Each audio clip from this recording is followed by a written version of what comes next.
Hi, I'm Leah Grenier Kennedy, here today with Lang Talks to share a lesson about scaffolding to help your students stay in the target language. I'm Leah Grenier Kennedy, and I come to you from Mystic, Connecticut. I'm a French and Spanish teacher, administrator, and a world language consultant. I have 9th through 12th grade students, and I teach both French and Spanish, so I'll be sharing strategies that I'm using with my students currently. We're going to be talking about using the target language as both the vehicle and the content of instruction today. And what I'd like to do is explain the philosophy, show you what it looks like in my classroom, and then give you some strategies so you can try it out in your own classroom. The 6 core practices were shared at the LIL conference this summer, and I'm going to focus just on target language today. As we all know, ACTFL is recommending that we stay in the target language 90% of the time. But I know that I have often found myself talking to colleagues and peers saying, what can we do to help the students be successful? What does it look like when the students stay in the target language? And how much error correction should we be doing? So some of these questions are really at the forefront of conversations around the country. So I'm just going to share a few things that I'm doing in my own class.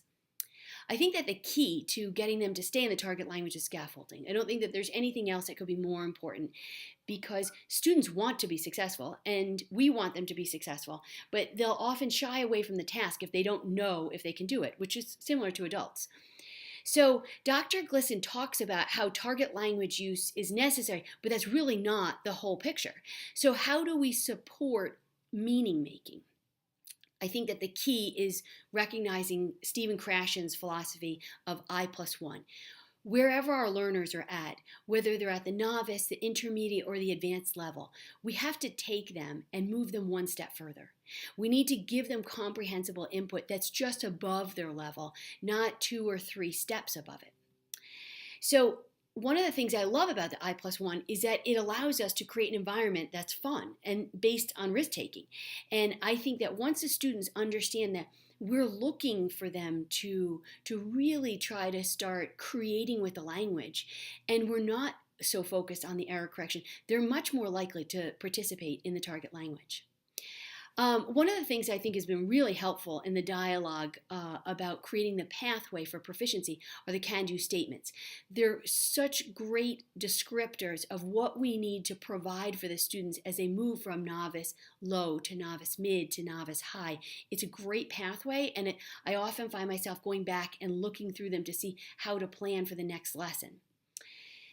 One of the things that's so helpful is that it helps you to define that student task with a functional goal. So you're looking at it a novice mid, and when you look at the can-do statements, you can help craft your lesson around a functional goal that will get them up to novice high. So regardless of whether I have freshmen or seniors or French or Spanish, the function of introducing yourself is the same function for all levels.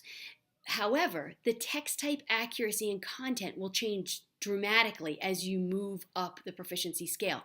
I draw out these circles for myself just to keep reminding myself about what the exact text type accuracy and content I can expect based on the students that are in front of me. So I am giving them an opportunity for I+1 and not I+10. I think that one of the keys to planning and scaffolding is to do pre-writing and pre-speaking activities.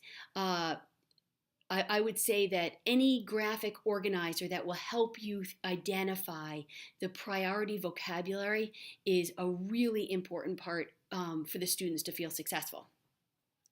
Providing descriptive feedback. I can't say enough about this because I think when the students don't get the information about how to move forward, they don't want to try it again. When they have very specific descriptive feedback and they know how to move from a novice mid to a novice high, then they're much more willing to take a risk in front of their peers, whether it be in writing or in speaking, in any of the modes of communication. I think that the ACTFL rubrics the Apple rubrics are really a great tool. I've been using them with students, with parents, with teachers, because the description on the left of the rubrics tells you specifically what the student looks like. And then on the right, the really powerful part is the descriptive feedback. How do you use these strategies to move from an N1 to an N2 to an N3 to an N4? These have been great rubrics to inform my instruction and to help me give specific feedback to the students.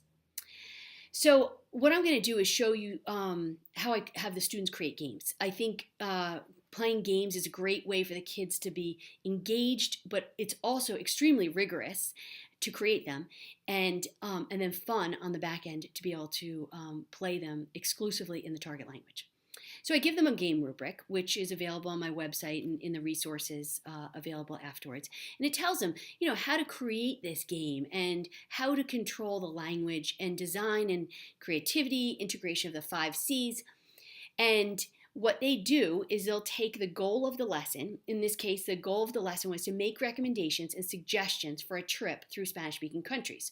So in this case, you see a picture of a game board here, and with pictures of all these different cities and stacks of cards. And so the scaffolding that I put in place for my students was that I planned the input.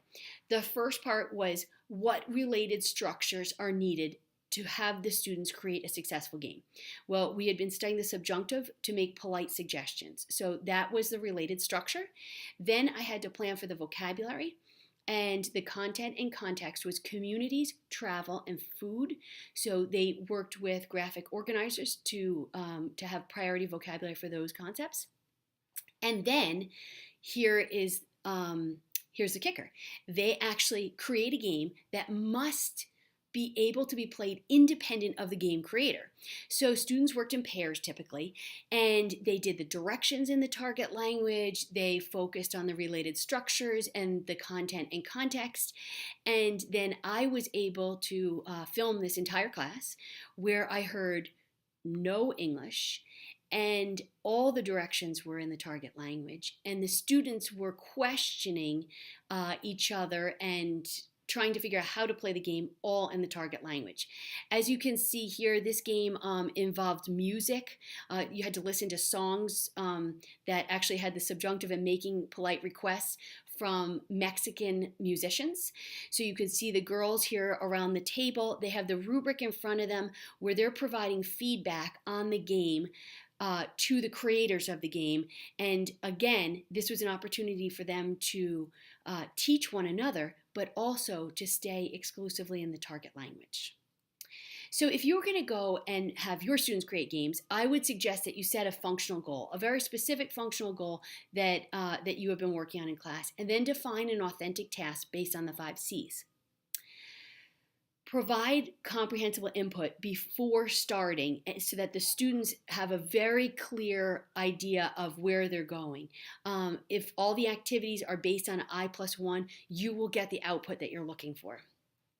I would suggest a variety of graphic organizers and find a great deal of them on Pinterest if that is a place that you'd be interested in finding some. Many of them are in English, but you can easily translate them to your target language. And then as they're building their games and they're designing them, provide feedback, provide descriptive feedback, not just numbers and grades, but specific strategies to help build their confidence so they're much more willing to participate in all 3 modes of communication. And if there's one thing that I continue to reiterate to parents, students, and teachers, it is that communication is the key. We are not here to guarantee perfection. We are here to take them along this journey towards proficiency and hopefully make it an enjoyable journey along the way. Thank you very much. And if you'd like any more resources or any of the documents I talked about today, you can go to leahkennedy.org.